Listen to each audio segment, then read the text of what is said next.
Dollar. Dirt and money, no soul. Had to go and get it, ain't no time to kick it. Got a stack and flip for my foes. Dollar. Please tell me you can hear me. Don't turn your back and don't neglect me. Just let me know if you need me. Dollar. Let me watch out for my partners. Keep my money long, get my team strong. Let me run away from my problems. Yup, what's good, original crew, man? We're back.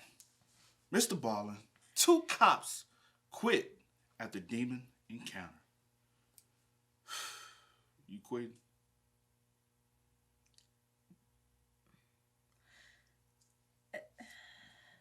It depends. It's just crawling down. All right, got it. But 2 cops quit. You said it depends. Depends on what? You come across a demon talking about, you ain't gonna make me quit. I mean, but it depends. It depends on the situation. Man, up there. Like if I come across it in like a certain location, I just won't go back to that location. Like what happened? Like I need details, and then I'll decide. If they say this is my car now, you gonna be okay, you can have it. I won't.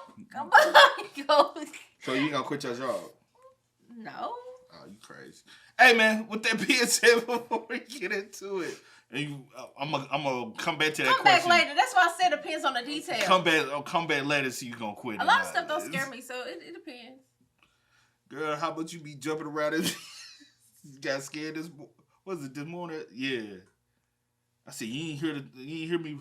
Nah, you over here sneaking. Come on, man. That's different. Nah, you just kind of startled me a little bit, but that was girl. scared. I get you scared at least once a week. I was startled, not scared. At least once a week, you're like, I'll be like, see. Oh. Just shake it. With that being said, make sure y'all check out the links in the description box. Down below. You already know where to go, man. You want to first support, all you have to do is check out down below. Also, if you enjoyed today's visuals, like it with a thumbs up. But with that being said, let's go. Let's check it out. Let's see what's about. You ready? I'm ready. All right. For a ghost story to be scary, it needs to be believable. For it to be believable, you need to have credible witnesses that independently can corroborate each other's stories. And in today's ghost story, we have 3 police officers that do just that. But before we get into that story, if you're a fan of the strange, dark, and mysterious delivered in story format, then you've come to the right place, because that's all I do, and I upload 3, 4, even 5. My bad. What? Is that the one with the nail? No, this is my messed up hand. This finger is messed up. I told you to tell the chiropractor to pop it, but you don't want to tell them to pop it. You could say sorry. Every week. Bad. I said my bad. So if that's of interest to you, then please put the like button's feet into cement and then throw it into the ocean. Also subscribe to this channel and turn on all notifications so you don't miss any of my weekly uploads. All right, let's get into today's story.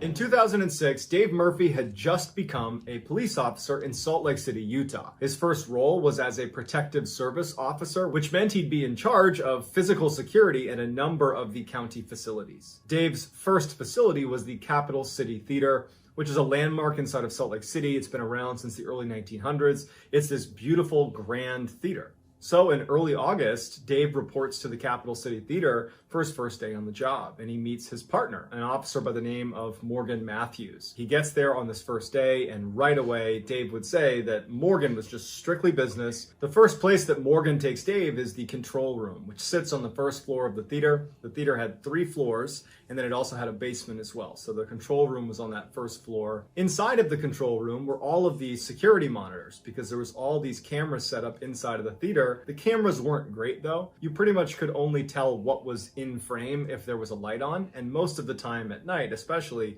lights were off. Once they were done looking at the control room, Morgan says to Dave, now we're gonna go do our rounds. This is something we do every time you get to the theater. You do a security round and make sure everything's locked, all the lights are off. Before you come back to the control room, you'll do that at the beginning of your shift and at the end of your shift. So he's not a real cop, he's just a security guard. Right?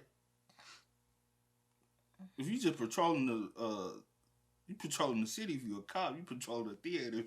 Well, not sometimes police officers are put on. Yeah, they are.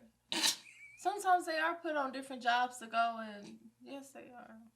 I've seen it before. Real police officers.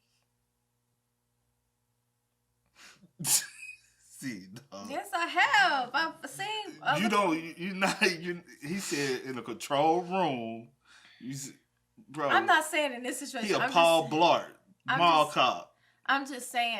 I'm not this situation. I don't know for sure, but I'm just saying I've seen police officers. You know. Yeah, when someone will do off duty security. They do off-duty security jobs, well, but it don't matter.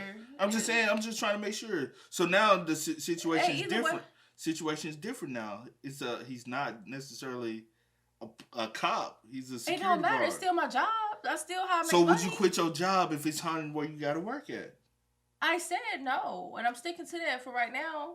All right, we get around to it. She gonna Off quit. No, I'm before not. you come back to the control room. You'll do that at the beginning of I your ain't scared shift no and at the end of ghost. your shift. Morgan brings Dave downstairs, and it's the first time Dave is seeing the basement, and he's shocked by how big it is. It is this massive hallway that stretches way down. In the middle of the hall is a piano that's just sitting out in the middle, and the lighting's not good down there. This is a very old theater. You know, everything in the building was pretty old. And Dave remembers thinking that he was immediately creeped out by this scene, this long hallway with all these doors and this piano right in the middle of the hallway. And he's thinking to himself, I don't want to spend much time down here. This is so creepy. But they go down the hall, they check all the doors, they make their way up to the main floor, the second floor, the third floor, everything gets checked. And so after they do this security round, Dave and Morgan go back to the control room, and Dave is anticipating getting to know Morgan a little bit. This is their first night. They're going to be working together a lot. And Dave would say that Morgan just seemed really cold and just did not want to talk to Dave very much. And as soon as their shift was almost over, Morgan was very eager to just knock out the security rounds and just get out of that building. At the end of that night, Dave remembers thinking that there's just something off about Morgan's behavior. It seemed like Morgan really didn't like being in the theater. And it would turn out that he was onto something because Morgan didn't like being in that building. But it would take him a while to share with Dave why. Over the next couple of days, Morgan and Dave would do their security rounds together because Dave's in training, Morgan's teaching him. But on August 9th, which is 2 days after Dave's first day on the job, Morgan was confident that Dave knew how to secure the whole building. And so at the end of the night, he tells Dave, why don't you do the security rounds yourself? Dave feels very confident that he knows how to do it. He goes down into the basement, makes sure all the doors are shut and locked, that the lights are off, finishes the basement, goes up to the first floor where the control room is and checks all the rooms on that floor. He goes into the main auditorium space. He's checking all the different nooks and crannies to make sure there's nobody hiding in there. He goes up to the second floor. He checks all the different rooms up there and the balcony. Makes his way up to the third floor where there's all the offices of staff that work at the theater. At the end of the search, the last room he would check was the rehearsal room. And it was the only room where there was no door to it. So you'd poke your head in, kind of look around, make sure no one was in there, and then you would leave, and that's the end of your check. So Dave gets to the rehearsal room, he flips the light on, and he looks inside, doesn't see anybody, is satisfied that no one's in there, turns the light off, and as he's about to turn back into the hallway, he hears a door slam with tremendous force right across the hallway from where he was, and it was the bathroom door. And his first reaction... Why we use that? What? That just come out comical. The door shut he used. What you doing? You always ask, what are you doing? What is that? You what you gonna call somebody, or you doing it yourself? Get some holy water. Blessed. Some oil. Some blessed. Blessed be the day. Baby. Someone just ran out of the bathroom. Someone who had snuck into the building must have run out of the bathroom, and they're making a break for it to get out of the theater before I catch them. And so he instinctively picks up his radio and he calls to Morgan and says, someone's on the third floor. But when Morgan looks at the camera, he doesn't see anybody. At this point, Dave's drawn his weapon. And he's looking down the hall, he doesn't see anybody. And as he's waiting for Morgan to come upstairs to back him up so they can go look for this person that's just ran down the hall, he realizes two things. One, just because he heard the door slam doesn't mean they left and slammed it. They could be in the bathroom. And so he's thinking to himself, someone could be in the bathroom right now. Maybe that's why we didn't see him on the camera. And then the second thing he thought of is that door, the bathroom door, can't slam. It's got this huge hydraulic hinge to it. It can't slam.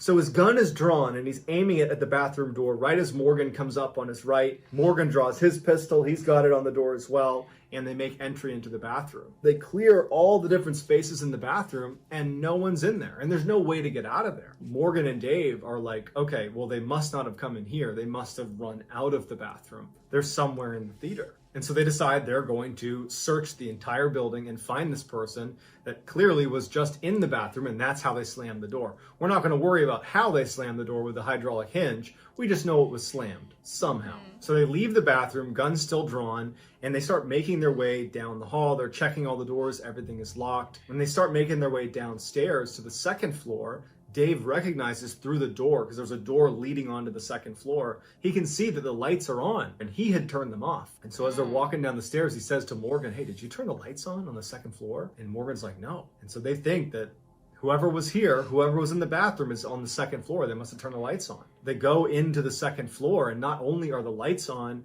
but all the doors on the second floor had been opened. They search the entire second floor. They search every single room. No one's on the second floor. They turn off the lights. They shut all the doors. Everything's locked. When they went down to the first floor, everything was the way it should have been. Locked, lights off, nothing down there. And they go down to the basement, and even though it was creepy being down there because they've now searched the whole building and they're anticipating coming in contact with whoever is here, assuming they haven't left the building yet, and there's no one down there. They decided to review the footage from the third floor to see if they could pick up someone running in the hall around the time that that door slammed, but the camera was not trained on the bathroom door. So you just have this view down the hall. You can't see the bathroom specifically, not to mention the hallway is dark and the cameras are terrible without light. And so all they're able to see is the light go on in the rehearsal room while Dave is doing his last check in there.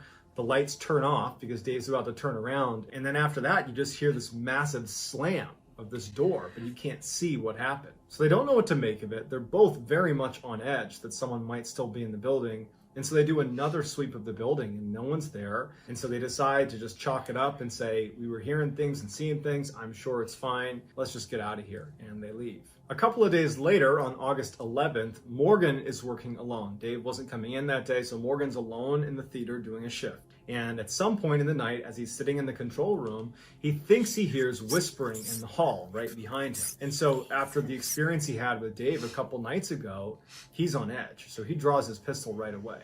And so he goes out into the hallway, and immediately when he steps into the hall, the whispering seems to go farther and farther away from him down the hall. So he gets out there, he's looking around, he can't see anything. He makes his way down the hallway towards the stairs that go down into the basement, or if he wanted to go up to the second floor. And when he gets to the top of the stairwell, he's gun drawn, looking down, looking up. He hears what sounds like coughing coming from the basement. And at this point, Morgan said that he was actually pretty scared. I mean, imagine being alone in this theater. Just a couple of days earlier, you've had this weird experience with slamming doors and doors being opened and lights going on that somebody else, another police officer, witnessed with you. You're alone in this theater and you're hearing coughing coming from the basement after hearing voices behind you. That's pretty terrifying. So he very slowly starts going down the stairwell. He's getting ready to clear the corner, and just as he does, the coughing stops. He turns the lights on and he looks down the hall and there's nothing there. He starts making his way down the hall. He's checking every door, making sure it's locked, making sure that everything is secure. And he gets all the way down the hall, and as he's almost done checking the basement, he smells smoke, and it's coming from a door right next to him. And so he unlocks that door and he goes in, and there's no fire, but all he can smell is smoke. So he turns the light on. He's looking around. There's no fire. He's convinced that somewhere down in the basement there's a fire. He goes to every single room and he keeps checking, and there's nothing. And then at some point, the smoke smell dissipates. He checks every space in the theater to look for a fire, and there's no fire. He's wondering if he should call the fire department, but he's thinking, what would I tell them? There's no fire. And so he ultimately, after checking 3-4 times and being very confident there wasn't a fire, he just says, okay, no fire. I guess I was just smelling things. A few weeks later, on September 4th. What you doing? Well, I probably do the same thing he did. I probably won't call anyone. As far as like the fire department, like, hey, I smell smoke, but I checked. I ain't talking about that. I'm talking about the whole thing. Oh. Hey, I'm on. Ain't nothing spoken to you yet. Not yet. I mean, You want to be Miss Macho Man on no, camera right now. It would have kind of like, ooh, especially I hear stuff and I don't see anything. I hear coughing. Like, that would have kind of, spooked me a little bit. But you know how you kind of talk yourself, oh, I'm just hearing stuff. You ain't calling for no sick day? No, not right now. You don't need no sick day? No. No. Not right now, unless you really do something physical. That's a little different. But right now, I'm cool. My thing is, I wonder what's the history of the building for him to smell smoke in the basement. Like, has there ever been a fire here before? Has anybody died in the building before? Oh, just like with all the encounters, like what happened in the building. Got you. Did they possibly run to the bathroom trying to get away from the fire and actually got trapped because there's no way out or something? Because everything, I believe when you got things like this, something's happening for a reason. Mm-hmm. And it could be, Yeah, never know. No fire, I guess I was just smelling things. A few weeks later, on September 4th, Dave has just arrived at the theater. He's there a little bit early. Their shift started at 5 p.m. He was there at about 4:30. And when he walked into the building, he sees that there are 3 staff members sitting at the front desk talking to each other. And as he walks past, one of them is talking about ghosts inside of the theater. And it immediately piques his interest. And so he walked over to the guy talking about ghosts and he introduced himself. And it turned out that this guy was a man named Blair Fuller, who was a senior accountant at the theater. And so Dave asked Blair, what are you talking about with ghosts in the theater? Because I provide physical security here, and I've seen some strange things here. I'd just love to hear what you have to say about it. So they head up to the 3rd floor where Blair's office was, and they sit down, and Blair says, okay, I got a doozy for you. This happened to me a couple years ago. I was actually in this office. It was about 10 o'clock at night. I was doing some work and I heard the elevator kick on. Now, the elevator was right outside of his office, and anytime it was on, the engine was really loud. It was really obvious if the elevator was moving around. And so he's doing his accounting work and he hears that engine kick on. He doesn't think much of it, but then it clicks that he's the only one in the building. And so he kind of looks out the glass window of his office. He had a closed door office with 2 windows looking out into the foyer where there's this elevator, and he looks out and he can see that the little lights above the elevator showing what floor it's on have lit up and it's going up. So the elevator was in the basement and now it's on the 1st floor, the 2nd floor, 3rd floor. The door's open and there's no one there. And at this point, Blair says that he wasn't concerned. He figured, okay, maybe there's some maintenance, maybe it's scheduled to do that, who knows? But after a little while, the alarm goes off in the elevator to signify that something is obstructing the door from shutting. And he's looking out the window and he hears this alarm, this like ringing sound going off, but the door isn't shutting. And he's like, there's nothing obstructing the door. Why isn't it shutting? And so he leaves his office and he kind of walks over to the elevator and he walks into the elevator. And he said immediately he felt this massive drop in temperature inside of the elevator. And as he's standing there, he turns around. Now he's looking back towards his office inside of the elevator. The doors start to shut. And for whatever reason, he said, I didn't get off. I just decided I'm going to ride this elevator. The basement button lights up as if someone had pressed basement. And they start going down.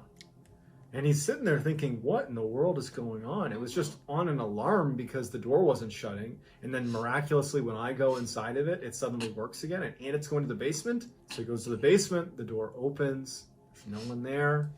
He steps out and Blair says that it took all of his courage to yell out, hey, is anyone down here? And as soon as he did and he didn't hear a response, he said he didn't want to make any more sound. The elevator sat in the middle of the hall in the basement. It's that huge hall with that piano sitting right in the middle. The lights are off.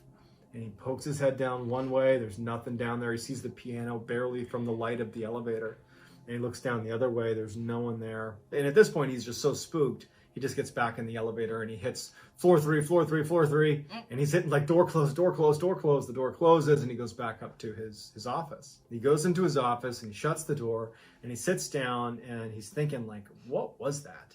Why did that just happen? I got to find out if they're running maintenance or something. And as he's sitting in his chair thinking about this strange experience, he hears what sounds like banging sounds coming from outside of his office in that foyer near the elevator. He just goes to his door and he opens it up and he pokes his head into the foyer and he looks to the side and there's this big filing cabinet and all of the cabinets are out. They've all been pulled out. He certainly didn't do this. And it was as if someone was one by one pushing each of them shut, these big heavy cabinets. And he's watching as one by one these things are slamming shut.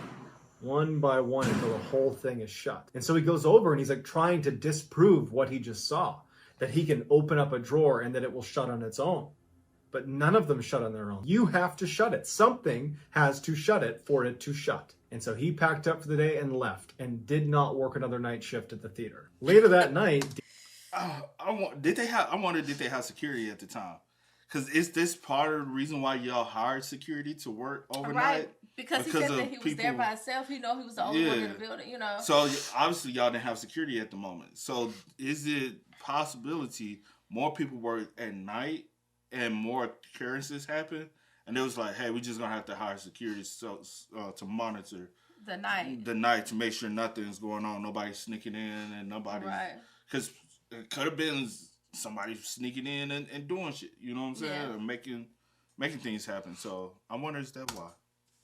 He packed up for the day and left and did not work another night shift at the theater. Later that night, Dave would share Blair's story with Morgan. He wasn't really sure how Morgan was going to react, but Morgan actually would open up and he would say, you know, before you started working here, I always felt like I was being watched when I was here. And then we had that experience, obviously, where the lights are coming on and you heard that banging from that bathroom door.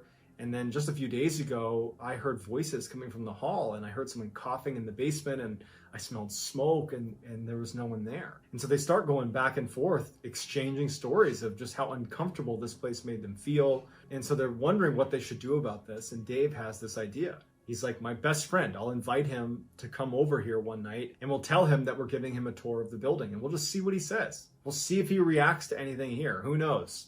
You know, maybe something strange will happen and then we'll have another person validate it. Morgan thinks that's a good idea, and so Dave reaches out to his best friend, Greg. Greg would say that he was a little bit surprised to be getting this offer to come take a tour of the theater, but he was interested, and since Dave was asking, he figured he would oblige him, and so Greg agrees to come to the theater and take a tour. So the next day, Dave and Morgan are at the theater, and Greg shows up, and so they start this tour. They go in the main auditorium, they're looking around, and then they make their way into the basement. Morgan turns on the light, and Morgan and Dave instantly see a little ways down the hall on the left, one of the doors has been opened. And so Dave and Morgan push Greg out of the way. They draw their pistols, and they're aimed at the open door. And so Greg just stays behind them as Morgan and Dave make their way down to this open door. And when they get right outside the door and they're about to push it open to go inside, the door slams shut right in front of Greg and Dave and Morgan. And they all are looking at each other like, what's going on? But before they can do anything, the door handle starts rattling really aggressively. After the rattling stops, Dave and Morgan look at each other and they nod their head like, we gotta go in there. Greg is scared about being out in the hall alone, and so he just follows them in.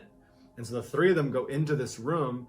Dave and Morgan are, pistols drawn. It's a small room. There's no one in there. Light switch on, no one in there. Greg suddenly gasps and he points to the corner and he says, someone's sitting in the corner. And Dave and Morgan immediately train their guns on what's in the corner, but no one's there. And Greg's like, I just saw someone sitting in the corner. It looked like he had a hood on, he had like a sweatshirt on, I don't know, but he was right there. And so Dave and Morgan, they're freaked out because they brought Greg here on some level to disprove the strangeness. And now the three of them have seen a door slam that shouldn't have been open in the first place. Greg's claiming to have seen a figure sitting in the corner. This scared the crap out of all three of them.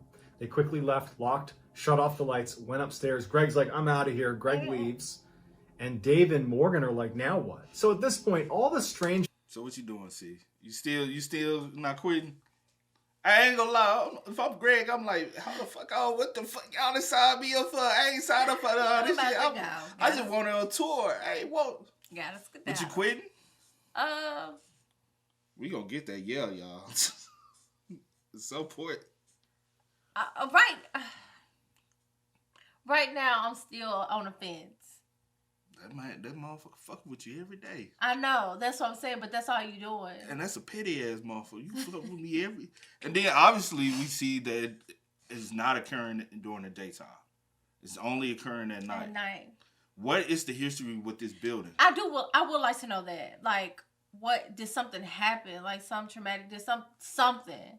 Like even if it's dating back way, like something. Or the property before the building. That's like what was saying. here even before the theater was here. Did something happen on the property? It burnt anything. Burnt down. Somebody died, and then and then y'all rebuild, like something, like. Because if I get that answer, it's a possibility that it settles me. And who was the person? Yeah, like having that information settles someone's mind to thinking like, okay, I get it. Yeah. You know what I'm saying? I might not be afraid anymore. Yeah, but right now I'm still on the fence. I really am. Stop it, man. I promise you. Stop you quitting just like everybody else. I'm not. Here, Greg leaves, and Dave and Morgan are like, now what? So at this point, all the strangeness that was happening in the theater was getting reported, but it was being reported in a way that Dave and Morgan didn't seem like they were referencing something haunted, but rather someone was breaking in. Ultimately, the county installed new cameras inside of the theater. These updated cameras had infrared technology, which allowed them to see better when the lights were off. They were hoping that this would allow them to catch whoever was breaking in practically every time Dave and Morgan are on shift. So on the day that it was installed, September 15th, Morgan is working there alone. And he's sitting in the control room looking at the different cameras, and he's kind of playing around with the different screens and seeing what each of the cameras can do. And at some point, something catches his eye in one of the screens. In the main auditorium, it appeared like someone might be sitting in one of the seats, but the camera was zoomed back enough that he couldn't get a clear picture. And he didn't know what was normal in any of these cameras because this is the first time he's looking at any of these screens. And so he's looking at the camera really closely, and he thinks he sees someone, he can't really tell, that has a hood on or a shroud on that's just sitting in the middle of the theater. And it starts turning its head like this. And he can see clear as day a set of eyes. And before Morgan has a chance to do it, it just starts raising into the ceiling and disappears. Morgan didn't even check to see what it was. He was done. He literally quit that day. It was his last day at the theater. A couple of weeks after Morgan said, ow. Morgan said, that's it. Y'all shouldn't install these new cameras. I can see a little better. I'm gone. No, what's spooked his ass? Baby, no, we ain't doing that. Oh, we ain't doing this. I'm saying that. I'm saying Morgan, like we ain't doing that one. Hey, she trying to be big dog so bad, y'all. No, it's for a reason though. But no. What's for a reason? Nothing, babe. I want to get on it. I said you trying to be big dog and not quit. Oh yeah, I'm not quitting right now because I would just like to know the who it is and the reasoning. You know what I'm saying? You ain't quit yet. Damn, Morgan, how you gonna quit on Dave? What you said? Dave, y'all gotta stop having me working by myself. That's another thing I'm thinking. I'm like, all right, it should be three people where y'all overlap. Mm-hmm. Like y'all one person take one floor, another person. No, overlap. Cause I'm like, how many people are working at night? It's just Dave and Morgan? So one is always still in the control room while the other one go check. Then they take turns. No. I'm saying that's what they doing right now. No, I'm saying two people should be always on shift. Yeah. Morgan's only working by himself that night. Yeah. 2 people. Dave is off. Right, I know. That's what I'm saying. You said 3 people. I'm saying there should be a lap, so it's always 2 people working at one time. Yeah. So I'm saying, like, if it's a night Dave is off, Morgan's not solo by himself. Oh, you said at least they should have somebody else come in. Yeah, that's what I'm saying. My bad. Yeah, I agree. I'm saying, like, the schedule-wise, it should be overlapping. Because I think I'll be okay if I wasn't working by myself. You know, if I was Morgan. Morgan got the fuck up because he by himself. He said, you know what? Bitch, you can have this. You can have this. That's the thing, but you gotta be working by myself. I will say, if I'm by myself, I may be a little spooked. You know what I'm saying? I'm quitting too. That day, when that bitch looked at them cameras, because I didn't see how he turned his head, because it's the picture. But if whatever it was a little creepy. If that motherfucker said, looked at them cameras with them eyes, and hit that hood. Yeah, I probably... You said, shit. Oh, no. Like, I may have to throw in the towel. You're going to be like, bitch. You can have it, big dog. You can have it. You like, I'm finna go call these folks and let her know. I'm gonna lock the place up. I'll bring the key in the morning. I ain't even locking up. Yes, I am. I'm gonna lock it up. You gonna see. Bitch, I'm locked that house. Somebody come shut it down. I ain't locked them doors or nothing. It's open. Yeah, y'all can say whatever you want. I ain't coming back, bitch. This y'all problem. No, I'll lock up. No, you won't. I ain't checking nothing. You ain't, cause locking up means I have to walk through this bitch one more time. I'm not doing that. I'm quitting. That ain't on me. So what's the fucking point of locking? I'm gonna at least lock the front doors. It's their problem. Okay, you It's tripping. their problem, not mine. I'm gonna at least get my stuff and lock the Because ain't front nobody door. coming in this bitch. We've been here every night. Ain't nobody coming in. I'm gonna at least do that. But anyway. Because who gonna want to rob a old ass theater? You'll be surprised. People breaking into stuff, vandalizing or whatever. But yeah. I still ain't quit yet, y'all. Yes, you have. He was done. He literally quit that day. That was his last day at the theater. A couple of weeks after Morgan has quit and Dave is working alone at the theater, he's in the control room, and all of a sudden he hears a piano playing. And there's only one piano in the entire theater, and it's sitting in the basement. It's his job to protect this place, so he knows he has to go down and check because it could be some hooligan in the building. No cameras. The cameras. So he leaves the control room, and as he starts walking over to the stairs with his gun drawn, the music is getting louder and louder. The piano is getting louder and louder and louder. He makes his way down the steps, and as he's about to turn the corner, he hears the guard that protects the keys on the piano slam shut, and the piano stops. Then he turns around the corner and he looks, and there's no one down there. He flips on the light. No one's in the hall. He knows he's not going to find anyone down here. It's this entity that's causing all this mayhem inside of the theater. Dave's seen enough. He's done. He's done with this theater, and he goes right back upstairs. He goes in the control room, locks it, stays there till the end of his shift, and then he is out. And the next day, he goes to his sergeant and he says, "You can't ever put me back inside that theater or I will quit." And so sure enough, he was transferred. Over the next 2 months, they didn't have anyone who could do full-time security at the theater. So different random officers would be there for a couple hours, a couple of days a week, until November 26th. They found another officer, a veteran police officer named Josh Thomas, who was going to be working at the theater full-time. On November 26th, the first night that Josh Thomas was going to be there, he didn't have anyone to turn over with, so he was just alone at the theater. And it just so happens that Dave is in a patrol car near the theater. When at some point in the night, Josh comes over the radio and says, "Hey, I need backup right now. Someone has broken into the theater." Dave knows that it's probably not someone breaking in. He knows what's going on inside that theater. He was the closest to it. And even though he did not want to go, he felt like it was his responsibility to go to that theater and be Josh's backup. And if it was what Dave thought it would be, this entity in the theater, that he would be able to explain to him what he had seen before he ultimately decided never to go back. And when Dave gets to the theater, there's this back door that they would go into, and he sees Josh is standing just outside the theater. And Dave would say that Josh's eyes were, like saucers. He looked terrified. And so Dave has an inkling of what's going on, and he goes over to Josh and he's like, "What's going on? Is someone still in there?" He said that he had been doing security rounds, and he had heard what sounded like voices when he was in the basement, and he didn't think much of it. He checked all the rooms, everything was shut. And when he made his way up to the third floor, he saw that the elevator had kicked on. It was in the basement, and suddenly the light was on, and it was whirring up to the third floor. And when the elevator opened up, there was no one there. And he's standing there looking at it. He looks inside, there's no one there, and then the alarm goes off. That's when he called in for backup. Dave says, "Look, let's just go search the building. We'll do it together." They clear the whole theater. No one's there. And before Dave leaves, they go into the main auditorium where the stage is, and they're just standing on the stage, chatting with each other.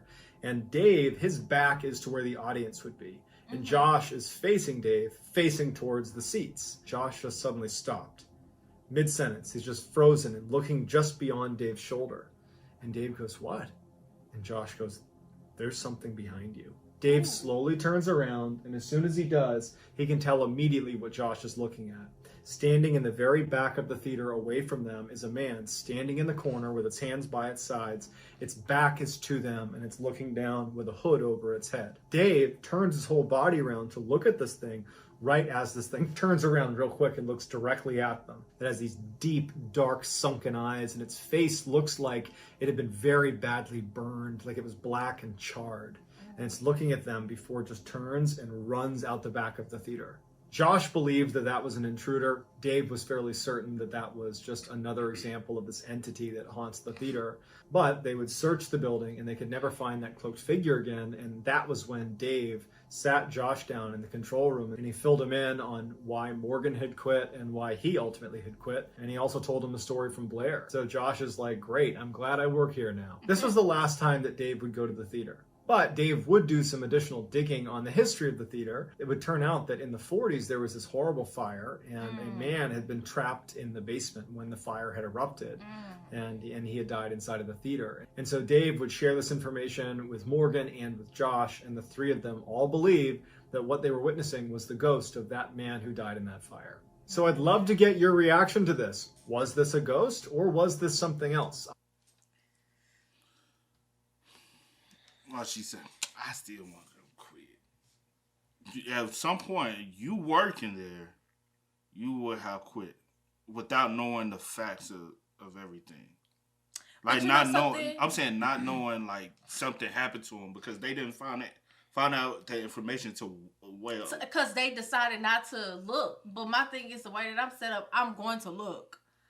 So I would try to figure it out or try to see what happened. But I can't say. Because like I'm just watching it. Mm-hmm. You know what I'm saying? But being in that like space in that moment and like feeling those like feelings and having things come over you and you like, you know, you're not physically being touched, but you like sense things. Mm-hmm. Like that can scare the crap out of someone. So in that regard, 9 times out of 10, yeah.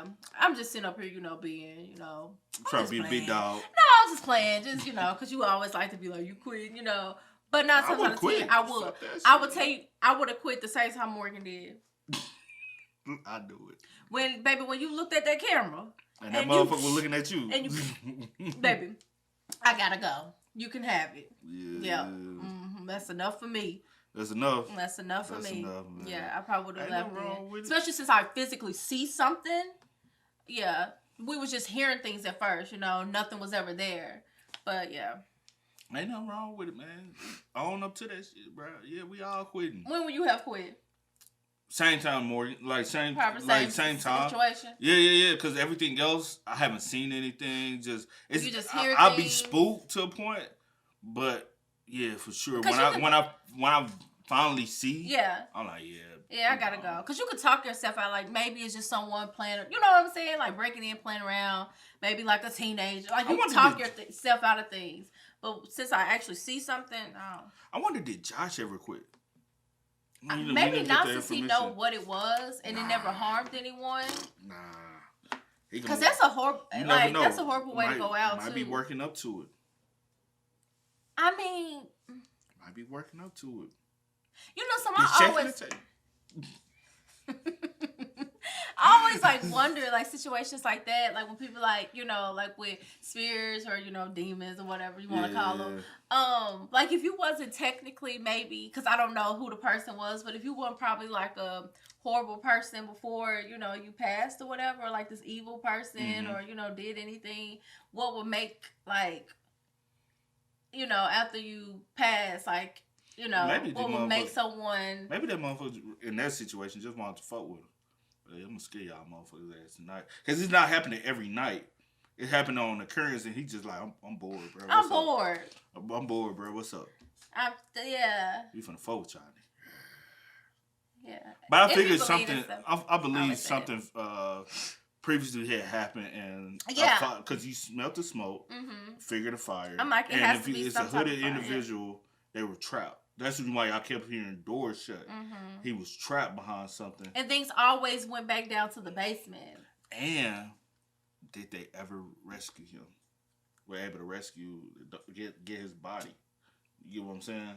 Like, did they ever find the body? Because sometimes they like, yo, we know for a fact he was in there. We just weren't able to locate the body. Well, that's what you're trying to say. I'm pretty sure after... Probably in the rubble and stuff, or after everything subsided. Probably so. We never know. I mean, you never know. We never know. Never know, but yeah. But hey, man, y'all spam us up in the comments. Let us know y'all thoughts about it in the comment section down below, man. But as always, y'all know how it go. I do go by the name DJ Kid. See you on the call. We are. Yeah. Had to go and get it, ain't no time to kick it. Got a stack and flip for my foes. Dollar. Please tell me you can hear me. Don't turn your back and don't neglect me. Just let me know if you need me. Dollar. Let me watch out for my partners. Keep my money low, get my team strong. Let me run away from my pride.